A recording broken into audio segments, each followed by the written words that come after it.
जय श्री राम दोस्तों, स्वागत है आप सभी का सनातन धर्म यात्रा में। दोस्तों, पिछले वीडियो में आपने मनुस्मृति के 5वें अध्याय के 120 श्लोकों को सुना और समझा। अब आइए चलते हैं मनुस्मृति के 5वें अध्याय के 121वें श्लोक से लेकर 130वें श्लोक तक और आज इन श्लोकों को सुनने और समझने का प्रयास करेंगे। तो आइए सबसे पहले देखते हैं 121वां श्लोक। इसमें लिखा है, क्षौमवच्च श्रृंगाणाम अस्ति दंतमस्य च शुद्धि विजवर्चना कार्यः गोमूत्रेण दकेन वः। अर्थात शंख श्रृंगाणाम अस्ति दंतमयस्य शुद्धि, शंख, सींग, हड्डी, दांत, इनसे बने पदार्थों की शुद्धि बीजानतः बुद्धिमान व्यक्ति को क्षौमवत छाल यानी बलकल से बने वस्त्रों के समान अथवा गोमूत्रेण उदकेन गोमूत्र और पानी से कार्य करनी चाहिए।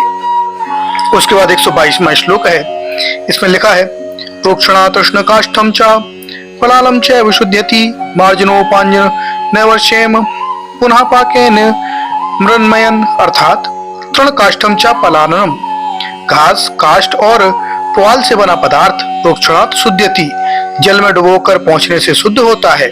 बेश्म, घर की शुद्धि मार्जन उपांजने, धोने बुहारने और लीपने से होती है। मृदमयम पुनः पाकेन, मिट्टी का पात्र या पदार्थ फिर आग में पकाने से शुद्ध होता है। उसके बाद 123वां श्लोक है।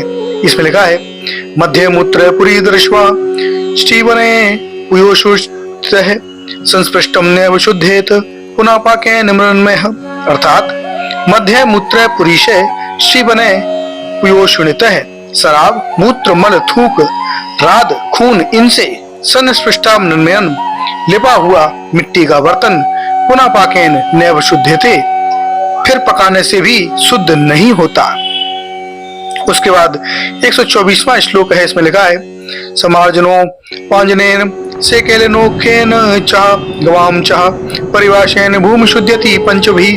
अर्थात समार्जन उपांजनेन सेकेन उल्लेखनेन च गवाम परिवाशेन पंचभी, बुहारना, लीपना, छिड़काव करना या धोना, खुरचना और गवों का निवास, इन 5 कामों से भूमि शुद्ध्यति, भूमि शुद्ध होती है। उसके बाद 125वां श्लोक है। इसमें लिखा है, वच्चि जगदम गवाद्रात मयुधूत मच्युतम दूषितम केशकीटश्च मृतपक्षेण शुद्ध्यति। अर्थात पक्षी जगद्धम, पक्षी से खाया हुआ, गवा अघातम, गौ के द्वारा सूंघा हुआ, अवधूतम, पैर से छुआ हुआ, अवच्युतम, जिस पर किसी ने छींक दिया हुआ पदार्थ, केश कीट दूषितम, केश और कीटों से बिगड़ा हुआ पदार्थ, मृत पक्षेण शुद्धति, मिट्टी के डालने से शुद्ध होता है। अब इसके अनुसरण देखिए तो 125वां श्लोक निम्न प्रकार प्रक्षिप्त है। पहला कारण है विषय विरोध।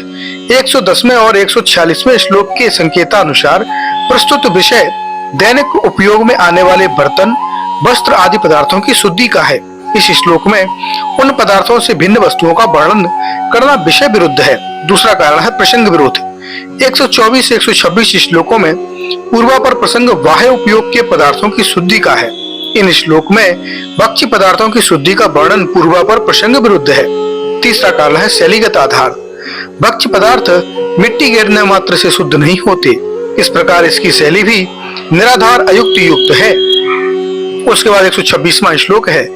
इसमें लिखा है, यावन्यपैत्य मेध्याकाद गंधोलेवश्य तत्कृतः तावन मृदारी चोदेयम सर्वाशु द्रव्यशुद्धेषु।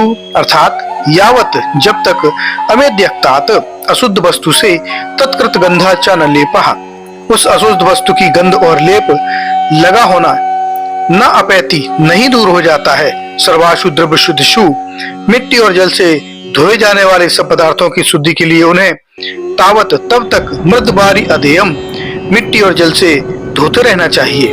उसके बाद 127वां श्लोक है। इसमें लिखा है, शुद्ध और अशुद्ध वस्तुओं की गणना।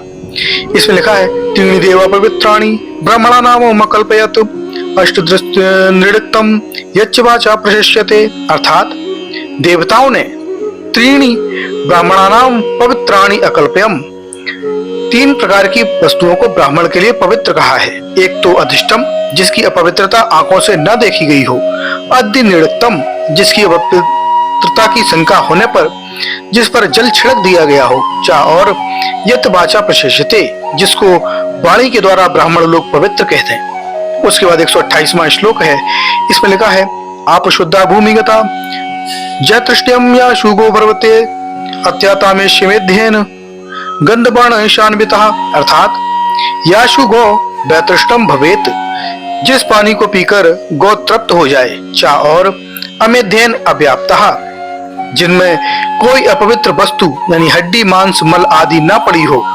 गंध बण रस अन्वितः, जिनकी गंध रस और स्वाद ठीक हो। ऐसे भूमिगता आपा शुद्धा, भूमि में स्थित या भूमि पर बहने वाला पानी शुद्ध होता है।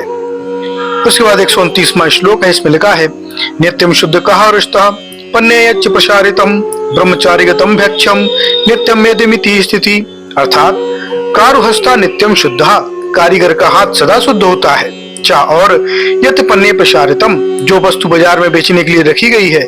ब्रह्मचारिगतम भक्षम, ब्रह्मचारी को प्राप्त भिक्षा ये। नित्यम मेध्यम, सदा पवित्र रहने वाली वस्तुएं हैं। इति स्थिति, ऐसी मान्यता है। उसके बाद 130वां श्लोक है, इसमें लिखा है नित्यमाश्यम शुचि स्त्रीणाम शकुनी फल पातने प्रस्ते चा शुचिवस्तः श्वः मृग प्रहणे शुचि, अर्थात स्त्रीणाम आश्रम नित्यम शुचि, स्त्रियों का सुख यानी मुख सदा पवित्र होता है। फल पाकने शकुनी, फल गिराने से पक्षियों का मुख पवित्र होता है, अर्थात वह फल अपवित्र नहीं होता जिसे पक्षी अपने मुख से काट कर गिराते हैं। चा और प्रस्त्र व्यवस्था शुचि, दूध दुहाते समय बछड़े का मुख पवित्र है, अर्थात बछड़े के द्वारा स्तनों से दूध पीने के बाद वह दूध अशुद्ध नहीं होता। मृग गहने श्वासुचि, हिरणों को पकड़ने में कुत्ते का मुख पवित्र है। तो दोस्तों, ये जानकारी आपको कैसी लगी कृपया कमेंट बॉक्स में अवश्य बताइए। बने रहिए सनातन धर्म यात्रा के साथ और लेते रहिए रोचक एवं धार्मिक जानकारियां प्रमाणों के साथ। धन्यवाद। जय श्री राम।